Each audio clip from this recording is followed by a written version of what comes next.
Saludos afectuosos y cordiales para toda la audiencia y para el Ministerio Verdad Adventista.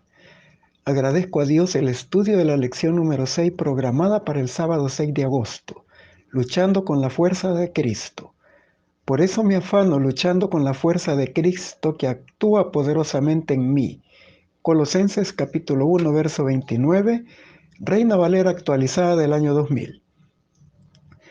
Con la ayuda de Dios hemos ido avanzando en nuestro estudio considerando el papel del sufrimiento en el conflicto entre el bien y el mal. Hemos visto que no pasamos inadvertidos ni a la vista de Dios, ni del diablo, ni del universo. Nuestro papel no es el de simples espectadores, sino de protagonistas de nuestro destino eterno. Las dificultades que nos visitan superan nuestra comprensión del propósito divino al someternos al crisol y a la disciplina de la prueba, a fin de refinar y purificar nuestros caracteres para que reflejen de mejor manera el carácter de su Hijo Jesucristo. Nuestro estudio comienza analizando la obra del Espíritu Santo y cómo puede verse limitada por nuestras decisiones basadas en el poder del libre albedrío. Esta libertad nos ayudará a comprender mejor a Dios, a nosotros mismos y la naturaleza de este conflicto entre el bien y el mal. Como entidades morales libres tenemos la alternativa de ser colaboradores con Dios en la gran obra de la salvación y el avance de su reino. Nuestra participación exigirá un compromiso y perseverancia que llegue a confrontarnos y a tal grado a revelar si en realidad estamos dispuestos a luchar con Dios o estamos resistiendo su obra y asumimos así el peso de nuestras consecuencias. El estudio abarca algunas disciplinas necesarias para sobrevivir en la vida cristiana. 1. La disciplina de una voluntad activa. 2. La disciplina de la lucha. 3. La disciplina de la perseverancia. Y finalizaremos con las aplicaciones pertinentes. Iniciamos nuestro estudio con la disciplina de una voluntad activa. Hace algunos años se presentaba una serie familiar televisiva llamada Lucha por Sobrevivir y constaba con la ejecución de toda suerte de actividades y estrategias que demandaban el máximo esfuerzo para sobrevivir en los participantes que se encontraban en la intemperie, con lo que se tenía una disposición a luchar y a sobrevivir. En su lucha por facilitar su modus vivendi, la ciencia, la tecnología y la innovación se destacan con todo tipo de inventos que no solucionan todas las adversidades a las que estamos sometidos en el conflicto entre el bien y el mal. Y de forma paradójica, los cristianos miramos con gran asombro la triste realidad de que no mostramos la misma disposición para enfrentar los desafíos espirituales como hacemos con los físicos, ya que solemos tomar la batalla espiritual en forma tan pasiva que nos resignamos a decir que es una misión imposible tratar de vivir la vida abundante que Cristo prometió en San Juan capítulo 10, verso 10. Es a la vez paradójico saber que a la luz de las Escrituras, de que Dios tiene todos los recursos de su omnipotencia para concedernos una vida cristiana proactiva, pero que aún no han hecho ningún impacto en nuestro ser ni han cambiado el rumbo de nuestra experiencia espiritual. Y cantamos y oramos pidiendo que por arte de magia el gran poder transformador de Dios obre milagros en nuestra vida, y no queremos reconocer que el principal impedimento para que el Espíritu Santo realice su obra somos nosotros mismos. Nuestras decisiones limitan lo que Dios quiere y puede hacer en nosotros. En San Juan capítulo 16, del verso 7 al 14, dijo lo siguiente Cristo: pero yo digo la verdad, os conviene que yo me vaya, porque si no me fuera, el Consolador no vendría a vosotros, mas si me fuere, os lo enviaré. Y cuando Él venga, convencerá al mundo de pecado, de justicia y de juicio. De pecado por cuanto no creen en mí, de justicia por cuanto voy al Padre y no me veréis más, y de juicio por cuanto el príncipe de este mundo ha sido ya juzgado. Pero cuando venga el Espíritu de verdad, Él lo guiará toda la verdad, porque no hablará por su propia cuenta, sino que hablará todo lo que oyere y os lo hará saber las cosas que habrán de venir. Él me glorificará porque tomará de lo mío y os lo hará saber. Aquí Cristo aclara que es el Espíritu Santo el que produce la conciencia de que somos pecadores y que como tales estamos destituidos de la comunión con Dios y que pesa en nosotros la condenación de la ley de Dios y que el salario que cobra el pecado es la muerte eterna. Pero el Espíritu Santo no puede obligarnos a aceptar la realidad ni abrir el corazón a su santa influencia. La decisión es la potestad personal de nuestro libre albedrío. Dios persuade pero no obliga al arrepentimiento. No puede obligarnos a creer en Él ni seguir sus enseñanzas porque nos hizo entidades libres capaces de elegir para bien o para mal. Satanás conoce estas reglas y si Dios violara esta libertad sería acusado ante el universo de hacer trampas en el gran conflicto.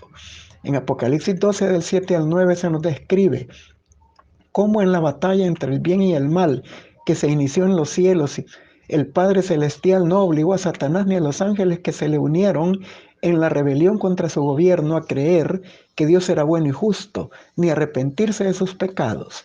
Lo mismo ocurre en Génesis 2 del 15 al 17. El Señor coloca en el Edén a Adán y a Eva y la única restricción revelada es el fruto del árbol prohibido y sus consecuencias. Pero él no detuvo la mano de Eva al tomar y comer y dar también a su marido del fruto prohibido. Génesis 3:6. Ellos fueron dejados en libertad de desobedecer y Dios ha seguido respetando esa potestad humana.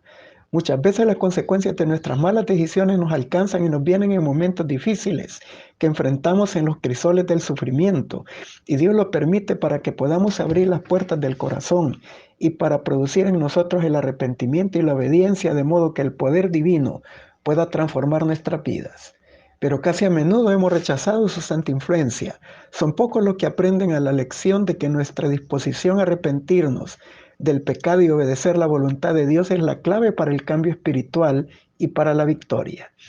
En la vida humana existe una relación directa entre la dimensión física y la dimensión espiritual. En ellas interactúan entre sí por las leyes naturales y espirituales que la rigen. Una de esas leyes es la siguiente: somos lo que permitimos que entre a nuestro ser, sea en lo físico o espiritual. La exactitud de tal declaración es que somos lo que comemos o bebemos, porque ese alimento se volverá tarde o temprano en la parte de nuestro ser, en carne, sangre, huesos, y si es saludable se tornará en vitalidad y salud, pero si es de mala calidad se expresará en debilidad y enfermedades. Otra ley es que para bien o para mal nuestro cuerpo en lo físico se impacta por nuestra mente o viceversa. Podemos concluir de que en esta realidad el ejercicio de la voluntad juega un papel más que importante y se ve afectado por el bombardeo de los sentimientos y emociones a través de la cultura, la música y otros factores que percibimos por las avenidas del alma y que introducimos en nuestro cerebro, y el cerebro acumula todos los estímulos introducidos por dichas avenidas y se expresa en lo que llamamos el carácter. Las imágenes de la violencia, del terror, de la sensualidad combinadas con música estridente o romántica pueden apelar directamente a nuestros sentidos y desencadenar las emociones del enojo, del miedo, de la lujuria y muchos otros más. De forma consciente y aún en forma inconsciente están allí. De esa manera los sentimientos han llegado a estar íntimamente relacionados con nuestra toma de decisiones. Lo que sentimos muchas veces no está de parte de lo correcto debido a la naturaleza caída, ya que el corazón es engañoso más que todas las cosas, Jeremías capítulo 17, versículo 9. Y se genera en nuestra vida el conflicto del sufrimiento y de la insatisfacción. Génesis capítulo 3, verso 6 revela el papel que jugaron los sentidos de la vista, el oído, el gusto, el olfato y el tacto, que fueron excitados por la falaz tentación del enemigo, y cómo se dio rienda suelta al poder del apetito y se convirtieron en la materia prima para el pecado. Eva permitió que las mentiras de la serpiente penetraran en su mente y vio en el fruto prohibido propiedades que no tenía y codició supuestos beneficios que Dios les había restringido.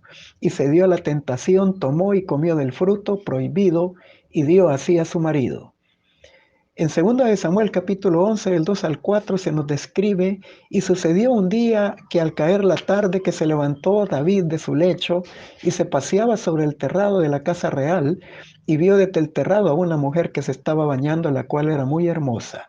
Envió David a preguntar por aquella mujer y le dijeron: aquella es Betsabé, hija de Elián, mujer de Urías Eteo.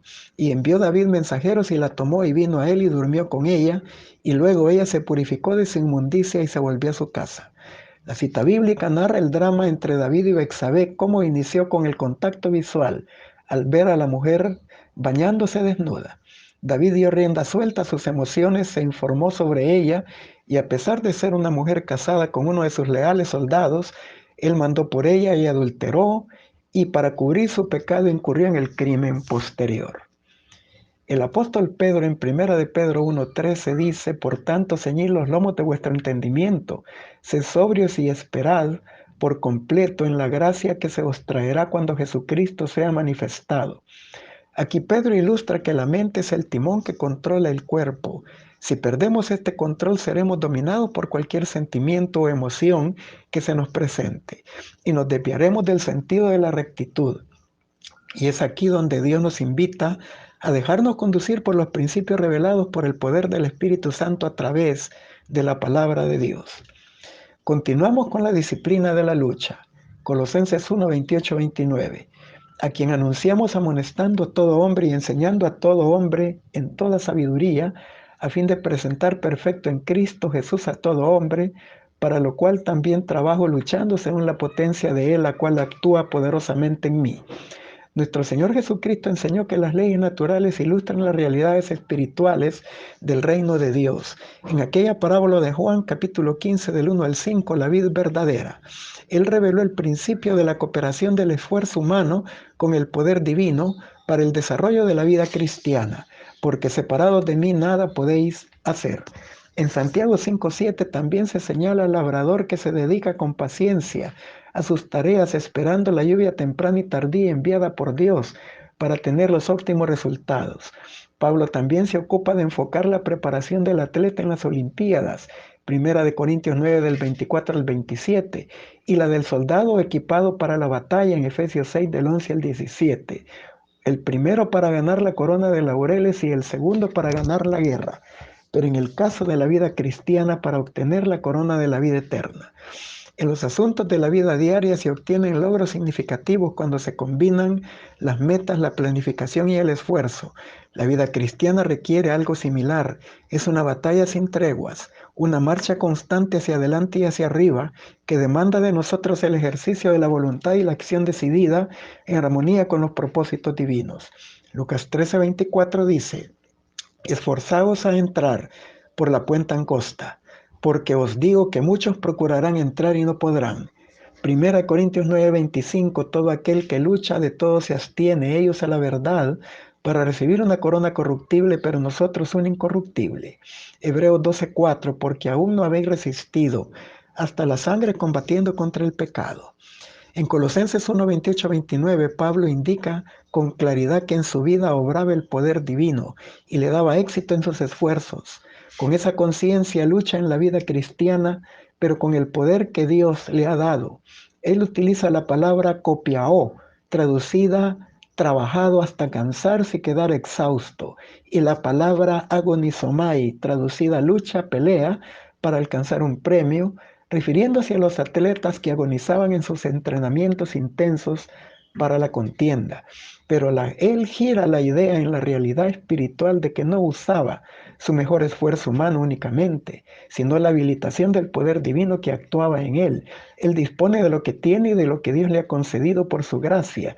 Y concluimos que Pablo realizaba un ministerio con esfuerzo y disciplina personal, pero lo hacía con el poder de Dios. Y esta es la fórmula exitosa en el desarrollo del carácter de Cristo. Refiero también una definición de Albert Einstein. Él definía la locura como sigue. Locura es hacer lo mismo una y otra vez y esperar resultados diferentes. Esto ilustra cómo en un mundo caído, imperfecto, masas enteras siguen la falsa pretensión de alcanzar el máximo resultado con el mínimo esfuerzo.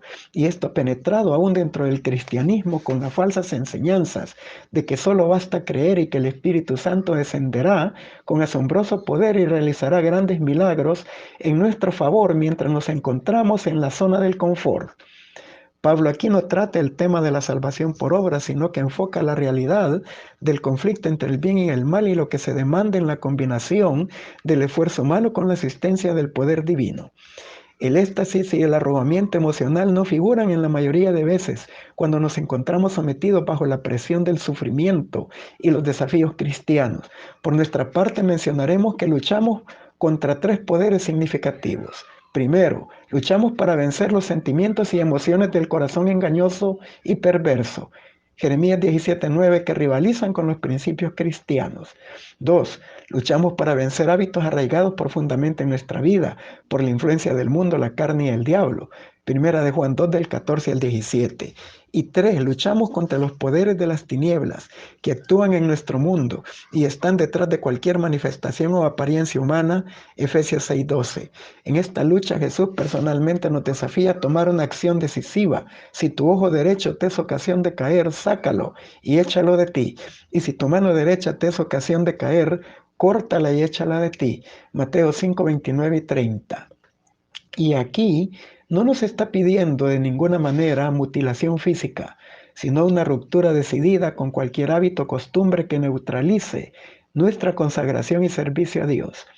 Esta porción forma parte de su Sermón del Monte, donde además de enseñar la vigencia de los 10 mandamientos en Mateo 5:17, presenta la espiritualidad de la ley y sus alcances para discernir los pensamientos, sentimientos y emociones, además de las acciones visibles.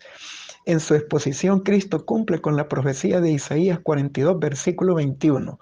Jehová se complació por amor de su justicia en magnificar la ley y engrandecerla, y pone al descubierto lo oculto de los motivos que impulsan las acciones pecaminosas. Cuando se aman y acarician malos pensamientos, y por muy en secreto que sea, dijo Jesús, se demuestra que el mal reina todavía en el corazón. El alma sigue sometida a la iniquidad. El que haya placeres paseándose en escenas impuras cultiva malos pensamientos. Puede contemplar el pecado visible con su carga de vergüenza y aflicción desconsoladora, la verdadera naturaleza del mal que lleva oculto en su alma. El momento de tentación en que posiblemente se caiga en pecado gravoso no crea el mal que se manifiesta, solo desarrolla o revela lo que estaba latente y oculto en el corazón. El discurso maestro de Jesucristo, página 54. La ciencia, para evitar que una enfermedad invasiva destruya la vida, recomienda que se le ampute parte de un órgano de una extremidad del cuerpo. Jesús mencionó la disposición a amputar la mano derecha o el ojo derecho, únicamente para ilustrar la disposición a renunciar a todo lo que ponga en peligro la vida espiritual. Por medio de la voluntad, el pecado retiene su dominio sobre nosotros. La rendición de la voluntad se representa como la extracción del ojo o la amputación de la mano. A menudo nos parece que entregar la voluntad a Dios es aceptar una vida contrahecha y coja, pero es mejor, dice Cristo, que el yo esté contrahecho, herido y cojo, si por este medio puede el individuo entrar en la vida. Lo que le parece desastre es la puerta de la entrada al beneficio supremo. Discurso maestro de Jesucristo, página 55. La vida cristiana es una batalla sin cuartel y una marcha sin descanso hacia adelante y hacia arriba. No es que Dios haya hecho que la vida cristiana sea difícil, sino que la continua exposición al bombardeo de la tentación ha influido tanto en nosotros y nos ha alejado mucho de los planes divinos de un paso a la vez. Para muchos intérpretes, Mateo 5, 29, 30 es una forma radical que trata con el pecado sexual, haciendo una ruptura con la influencia visual y con la acción inmoral, previniendo la codicia, la fornicación y el adulterio. Pero sus principios subyacentes también se aplican a otros pecados. La espiritualidad de la ley demanda en nosotros controlar la mente como el cuerpo, sin importar el costo, y en su sermón el Señor nos recomienda orar como, no nos recomendó orar como dice el Padre Nuestro, y no nos dejes caer en la tentación, sino demanda de nosotros una acción decidida, una ruptura con la tentación, una renuncia a un pecado acariciado para prevenir una progresiva caída. Nos invita a tomar decisiones correctas para desarrollar dominio propio y debilitar el poder de la tentación en nuestra vida. La lección nos llama a colocarnos decididamente de parte de Dios y su verdad. Lucas 9:62 dice: ninguno que poniendo su mano en el arado mira hacia atrás es apto para el reino de Dios. Debemos mirar hacia adelante. Tenemos que hacer un pacto con nuestros ojos para no desviarnos ante los distractores del mundo. Job 31, verso 1. Para evitar que penetre la contaminación en el templo del alma y la tentación puede parecer superior a nuestras fuerzas. Pablo dijo, porque aún no habéis resistido hasta la sangre combatiendo contra el pecado. Sin embargo, la negación propia y la sumisión, siguiendo las pisadas de Cristo, son fundamentales para alcanzar la victoria. Mateo 16:24. Finalizamos con la disciplina de la perseverancia. En Génesis capítulo 32 se narra el final del drama de Jacob rumbo a la casa de sus padres, lleno de remordimiento por sus errores pasados. Había huido bajo la amenaza de la venganza de Esaú por haber tomado su bendición y su primogenitura. Había pasado sobre él 14 años de explotación en la casa de Labán y lleno de prosperidad. Ahora Dios le ordena regresar a su casa. Jacob ya no era el mismo, aunque Esaú no lo sabía. Él no había visto ninguna transformación. Ya no llevaba la intención de reclamar la herencia de Isaac.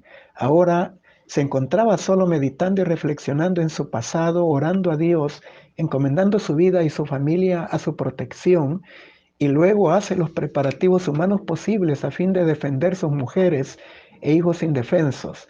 Sabía que Esaú venía a recibirle con 400 hombres armados.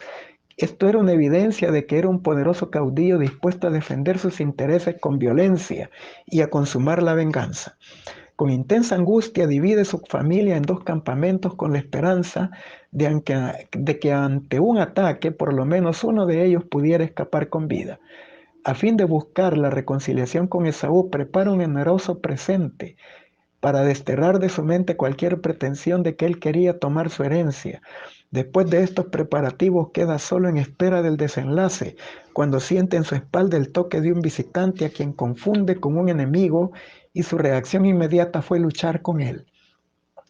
Oseas capítulo 12, versos 3 y 4 lo identifica como el ángel de Jehová, Cristo Jesús, quien lo enfrenta sin usar su poder, pero que llegado un momento en la lucha toca su muslo y le deja casi inválido y dolorido.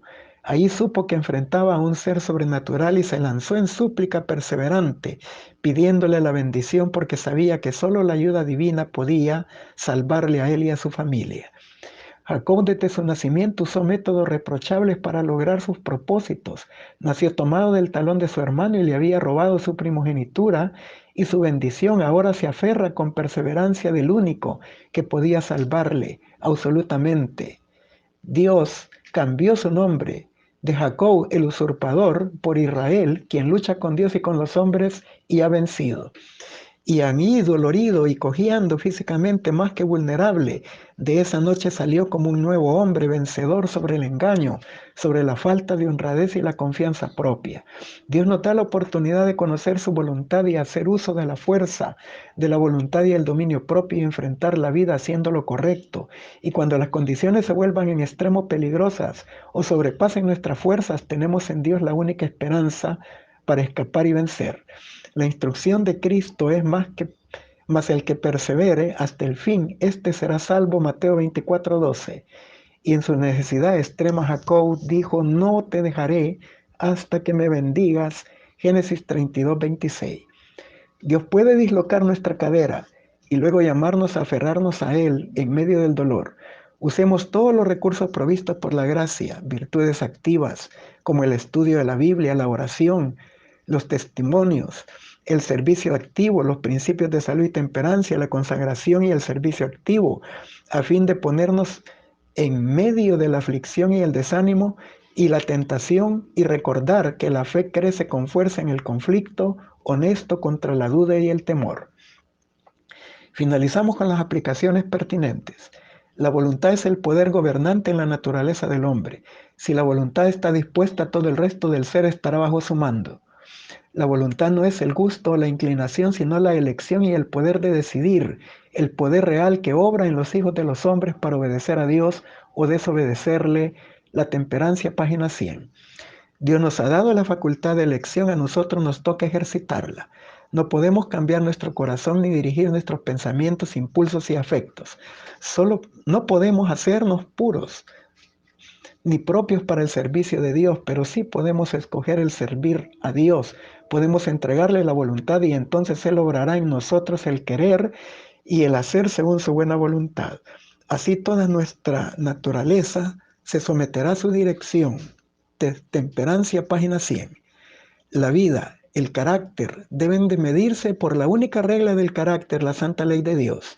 El fruto atestiguará el carácter del árbol.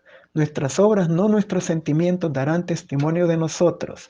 En Lugares Celestiales, página 133.